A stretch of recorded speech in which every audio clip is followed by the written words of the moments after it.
पुणे महानगरपालिकेच्या प्रभाग क्रमांक 41 मधील सय्यद नगर येथे मशिदीच्या परिसरात गेल्या अनेक दिवसांपासून सांडपाणी साचल्यानं नागरिकांचं हाल होत आहेत. नमाजासाठी येणाऱ्या भाविकांनाही मोठ्या अडचणींचा सामना करावा लागत आहे. विशेष म्हणजे स्थानिक नगरसेवक निवृत्ती अण्णा बांदल स्वतः घटनास्थळी भेट देऊन या प्रश्नासाठी महानगरपालिकेकडे सातत्यानं पाठपुरावा करत आहेत. पण प्रश्न असा आहे की जेव्हा लोकप्रतिनिधीच पाठपुरावा करत आहेत तरीही प्रशासनाला जाग का येत नाही?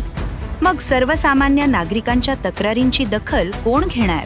प्रशासन एखाद्या गंभीर आरोग्याच्या संकटाची वाट पाहत आहे का? पुणे महानगरपालिकेनं तात्काळ कारवाई करून नागरिकांना दिलासा द्यावा अशी परिसरातील नागरिकांची तीव्र मागणी आहे. सतर्क महाराष्ट्र न्यूज, सय्यद नगर, पुणे. माझं नाव शब्बीर शेख. मी राहायला इथं 5 नंबर गल्ली सय्यद नगरमध्ये गेल्या 3-4 वर्षापासून आहे ना, ते काम करून काम झालेलं नाही. ड्रेनेजचं पाणी परत येतं आहे, ड्रेनेज पाहिजे तसं बनवलं नाही. आणि महत्त्वाची गोष्ट म्हणजे ते पाणी मिक्स होतं आहे पिण्याच्या पाण्यात, आणि ते पाणी प्यावं लागते. आणि पाणी येतं तासभर, परत पाणी आहे ना गेलं तर चांगलं पाणी असतं ते पाणी जातं, ते विषय वेगळा. आणि हा विषय तर लय महत्त्वाचा आहे. हे धर्मस्थळ आहे, इथं नमाजला लोक येतात. गेल्या 5-6 दिवसापासून मस्जिद बंद आहे. इथं लोकांना नमाजला यायला जागा, येणं जाण्याची जागा नाही. हे बघा, हे सगळं पाणी साचलेलं आहे, नमाजला लोक येऊ शकत नाही.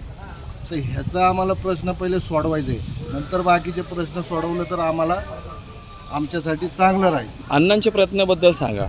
अण्णांचा प्रयत्न फार म्हणजे असं चांगलं आहे, अजून ते केलं पाहिजे अण्णाने. आणि प्रत्येक कार्यकर्त्याने अजून प्रश्न आम्ही मांडतोय, पण त्या हिशोबाने काम व्हायला पाहिजे, ते होत नाही. आमचं म्हणणं आहे की चांगलं काम हो. इथं लोक आहे ना, लहान लहान पोरं आहेत, परत शाळेत जायचा प्रश्न आहे. अहो लई प्रश्न आहेत, पण ते काय मांडायचं आहे तेवढं मांडूच शकत नाही.